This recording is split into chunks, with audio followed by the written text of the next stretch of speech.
যে প্রিয় দর্শক, আজকে যে পেশাজীবী এবং বিজনেস অ্যাসোসিয়েশনদেরকে নিয়ে যে প্রোগ্রামটি হয়েছে মাননীয় রাষ্ট্রদূতের উপস্থিতিতে, আসলে যে প্রোগ্রামে সভাপতিত্ব করেন মিয়া মোহাম্মদ মাইনুল কবির মাননীয় কনসাল জেনারেল। আজকে যে রাষ্ট্রদূত মহোদয় এখানে ছিল, যে রাষ্ট্রদূত মহোদয় আমাদেরকে যে দিক নির্দেশনা দিয়েছে, সৌদি আরবে যেই প্রবাসীরা যে নির্দেশনাগুলো বলেছে, আসলে যেই যারা স্কিল লেবারের প্রয়োজন এবং এখানে ইঞ্জিনিয়ার, ডাক্তার সহ অসংখ্য প্রবাসী বাংলাদেশে আছে।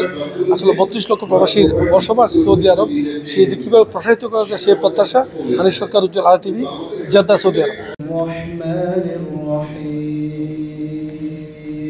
ভিশন 2030 বাস্তবায়নের জন্য বিভিন্ন পরিকল্পনা গ্রহণ করা হয়েছে। আমরা সৌদি আরবে যারা বসবাসরত ব্যবসায়ীবৃন্দ আছি, আমাদের এই ব্যবসাকে সৌদি ভিশন 2030 সাথে কিভাবে মিলিয়ে আমরা আমাদের ব্যবসা পরিচালনা করতে পারি, আমরা আমাদের দেশকে এগিয়ে নিয়ে যেতে পারি, সেই লক্ষ্যে এখন একটি ছোট্ট প্রেজেন্টেশন আমি উপস্থাপন করছি।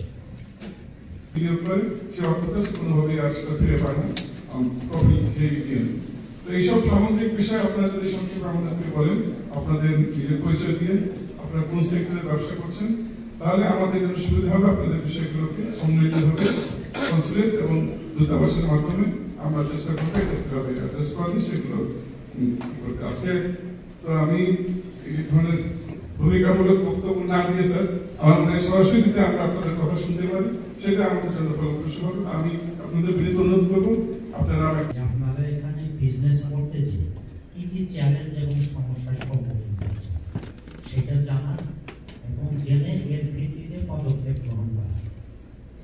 একটা হলো সৌদি যে কর্তৃপক্ষ আছে তাদের সাথে তাদেরকে আমাদের দেশে যে সংশ্লিষ্ট কর্তৃপক্ষ আছে ওনাদের কাছে তুলে দেওয়া। আমি এইখানে 2 ঘন্টা আমরা যে ইন্টারাকশন করলাম বা আপনারা যারা বলবেন, খুবই গুরুত্বপূর্ণ কিছু কথা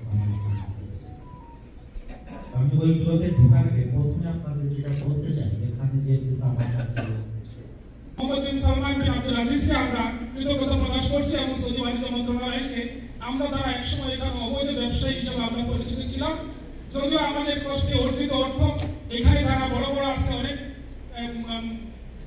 ফ্যাক্টরি মালিক এবং বড় বড় এখানে ইন্ডাস্ট্রি মালিক আছে, ওনারা সবাই আমরা কিন্তু সৌদি আরবে কিন্তু সাধারণ এখন একটা সুযোগ আসছে ইনভেস্টর হওয়ার। তো সেখানেও সৌদি আরবে ইনভেস্টর হওয়ার যে শর্তগুলো কিন্তু একটু কঠিন। যে প্রথম বছর হয়তো ভালো লাগবে যাদের খুব ভালো ব্যবসা নাই, দ্বিতীয় বছর কিন্তু এই যে 60,62,000 রিয়াল তাকে ট্যাক্স দিতে হবে। এটা কিন্তু আরব ব্যাংকে যেমন দুবাইতে না, খুব ছোট ব্যবসায়ী, আমরা খুব বড় ব্যবসায়ী। বাংলাদেশের সিস্টেম হচ্ছে যে আপনি যে মালটা আমরা আসলে বিভিন্ন বড় বড় গার্মেন্টস থেকে আপনি জানেন, বাংলাদেশের গার্মেন্টসটা হচ্ছে গার্মেন্টস সেক্টরটা হচ্ছে আপনার লার্জ সিস্টেম, যেটা চায়নার মতো না, ইন্ডিয়ার মতো না। আমরা খুব বড় বড় ফ্যাক্টরি, যে মানে আপনার পৃথিবীর ধরেন আপনার যত ভালো ভালো ফ্যাক্টরি বাংলাদেশে আছে, কিন্তু ছোট ফ্যাক্টরির ক্ষেত্রে খুব বাংলাদেশে কিছুই না, যেটা আমরা তুরস্কে পাই অথবা চাইনাতে পাই, ভিয়েতনামে পাই, কাম্বোডিয়াতে পাই। উচ্চ পর্যায়ে যে কোনোভাবে আলাপ আলোচনা করে অথবা বিমান কর্তৃপক্ষের সাথে আলাপ আলোচনা করে এভাবে রেট আরো রিডিউস করা যায় কিনা, তাহলে আমাদের ব্যবসার জন্য এটা একটা সুবর্ণ সুযোগ, একটা সুযোগ আমাদের আসতে পারে। আমরা যাবো যেমন আগে 15% যেটা আগে ছিল না, এইটা আমাদের টেক সেক্টরে কিন্তু এখানে একটা বড় কথা, যেহেতু গভর্নমেন্ট দেশ, এটা আমরা একটু কম্পিটিশন বেশি পাইছি। বিস্কুটে ভ্যাট ইনক্রিজ হয়েছে 5% থেকে 7.5%। বিস্কুটে কিন্তু আমরা একটা সুন্দর ভালো সুনামের সাথে বিভিন্ন দেশে এগুলি আসলে সুনামটা করেছে।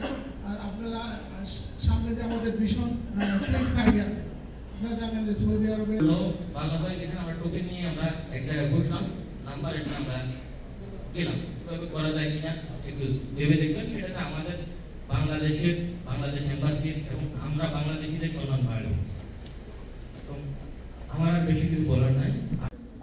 ছিল সহমত, এখন আমরা আলহামদুলিল্লাহ বর্তমান আমাদের বাংলাদেশে অনেক ব্যবসা, বাংলাদেশে যেটা 2 রিয়ালের কম সেটা আমাদেরকে কেন 12 রিয়ালে খেতে হবে, এই অনুরোধটা রাখবো। এটা আপনারা একটু ভেবে দেখবেন। কোথায় গিয়ে আছে আমি জানি, আমি ব্যবসার সাথে জড়িত না, বেশি কথা তো বলতে পারতেছি না।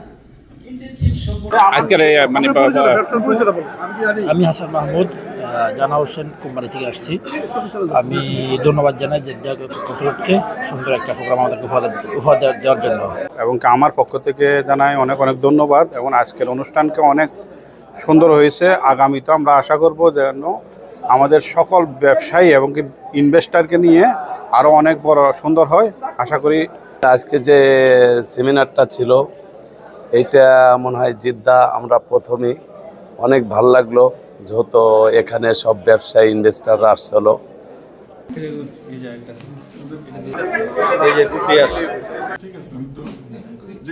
অনুষ্ঠানটা আরও আগে একটু যাক, আমাদের ব্যবসাতে অনেক সমস্যা হইতেছে। এদেশের সরকার যদি সহযোগিতা করে, এরা যদি সবাই মিলে সহযোগিতা করে, ইনশাআল্লাহ আশা করি যে আরও মানে ভালো হবে আর কি ইনশাআল্লাহ।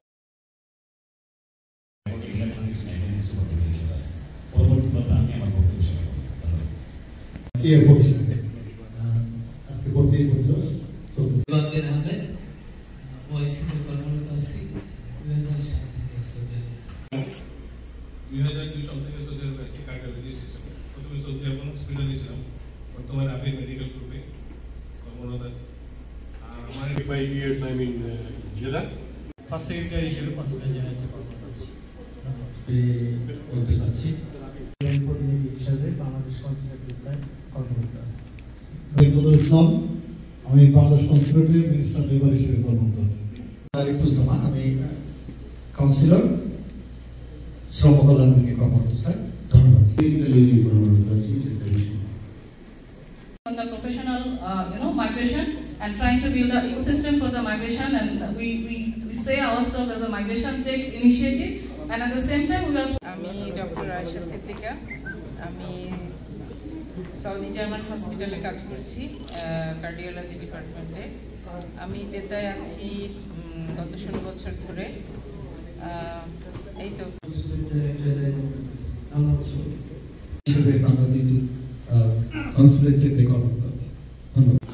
থেকে ইসলামিক ডেভেলপমেন্ট ব্যাংকে কর্মরত আছে। Thank you.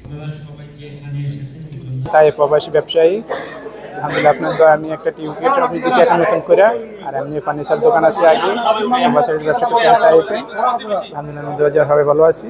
সবাইকে দোয়া করবেন। আসসালামু আলাইকুম। জন্য তো মেশিন দেওয়া হয়েছে কনসুলেটে, এখন এনআইডি ওখানে করুক এইরকম একটা আর কি ভালো বাংলাদেশ ব্যাংক বাংলাদেশ এখান থেকে জানা যাবে হাতের ভাড়া যদি আপনার 1.5 থেকে 2 মাসের ভিতরে হয় তাহলে হয় 2,500 2 থেকে 2,500, যেটা হচ্ছে আপনার 75,000।